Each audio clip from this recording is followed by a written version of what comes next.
पहला सवाल सबसे बड़ा ये कि जब सुनीता वापस आई तो तुरंत उन्हें स्ट्रेचर पर लिया गया। अंतरिक्ष से आने के बाद कुछ अस्थायी बदलाव बॉडी में होते हैं, जिसके बाद एस्ट्रोनॉट मतलब चल नहीं सकते हैं। ऐसा क्यों होता है? क्या क्या चेंजेस उनकी बॉडी में आते हैं और अब कौन से चैलेंजेस हैं जिनका सामना उन्हें करना पड़ेगा? हाँ, देखिए गुंजन, सबसे पहले तो मुबारकबाद है, खुशी की बात है। एलन मस्क और ट्रम्प को सैल्यूट है। और सुनीता विलियम को हम सबसे ज्यादा एडोर करते हैं, उनके लिए हम बात कर रहे हैं पिछले 2.5 दिनों से।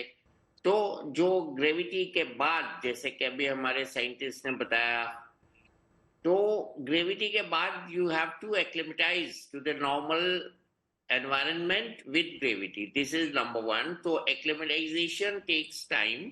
तो acclimatization एक प्रोसेस है जो पॉजिटिव प्रोसेस है बॉडी के लिए आफ्टर स्पेस ट्रैवल। और we have talked about radiation, but most important is we cannot make her stand because we do not know how much pressure on the bones we have to put and how much strain, कितना हम वजन उनका bones पर डाल सकते हैं, कितना strain हम उनकी मसल्स पर डाल सकते हैं। तो इसलिए as a matter of abundant precaution and she will be subjected to test as a doctor, as a clinician, and can see her smile and glow on her cheeks and say that she must be found perfectly healthy, because in past we had a Russian astronaut who had stayed about same or slightly more duration। And इसमें सबसे अच्छी बात यह है कि she is not depressed, she does not look depressed, जिससे isolation के बाद सबसे बड़ा ऐसा होता है ना कि हम कोप नहीं कर पाते हैं। तो ये चीज विजिबल नहीं है, नंबर वन। नंबर टू, जो वेट लॉस की बात हम कर रहे हैं, मसल लॉस की बात कर रहे हैं, और हम उन चीजों की बात कर रहे हैं रेडिएशन से संबंधित, तो हमारे दोनों पैनलिस्ट ने भी काफी कुछ बताया। तो ये इसका तो इफेक्ट दूरगामी होता है और ये टेस्ट का सब्जेक्ट है। लेकिन इमीडिएटली जो फर्स्ट इंप्रेशन दिया है नासा ने इन इमेजेस के जरिए, वो बहुत पॉजिटिव है, बहुत अच्छा है। और आइसोलेशन का भी, जो मैं कई दिन से कह भी रहा था कि आइसोलेशन एक बड़ी समस्या है, और एक इंसान के लिए लॉन्गर देन एक्सपेक्टेड आइसोलेशन भी एक समस्या है।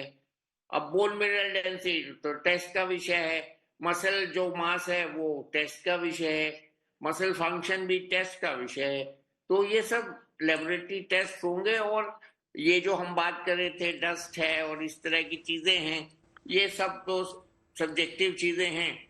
लेकिन बिगेस्ट थिंग ये है कि she is alive, she is with us, and she will recover with whatever she has had due to this long space travel. And almost all her colleagues, which all the two who have come, one with her who has colleague has come, so सारे के सारे बिल्कुल बढ़िया हैं। और NASA भी बहुत सोच समझ के फोटो रिलीज करता है। और बाकी जो अंदर की बात है वो हमको क्यों जानने की जरूरत है, हमारे लिए तो ये जानना है कि स्पेस मिशन से सुनीता विलियम और उनके एक साथी जिंदा वापस आ गए, ठीक हैं, और we have to celebrate that. तो ये सब चीजें हैं, और ये एक नया एक्सपीरियंस होगा स्पेस साइंसेस के लिए कि ये इस तरह से अनएक्सपेक्टेड ट्रैवल को पूरा करा जाए। और मैंने तो कल परसों भी दोनों दिन भी कहा था कि ये एक अच्छी शुरुआत है ट्रम्प साहब के लिए। और मोदी साहब ने जो लेटर लिखा है उसका भी हमें जिक्र करना चाहिए कि नरेंद्र मोदी साहब ने एक चिट्ठी लिखी है सुनीता विलियम जी को, और उसमें बहुत सारे देश की ओर से उनको वेलकम किया है, मुबारकबाद दी है। और ये बहुत बहुत अच्छा, एक कल ही उन्होंने ये चिट्ठी रिलीज करी थी और हमारे मंत्री जी के थ्रू। तो ये बहुत जरूरी था भारत के लिए एक स्टेप कि हम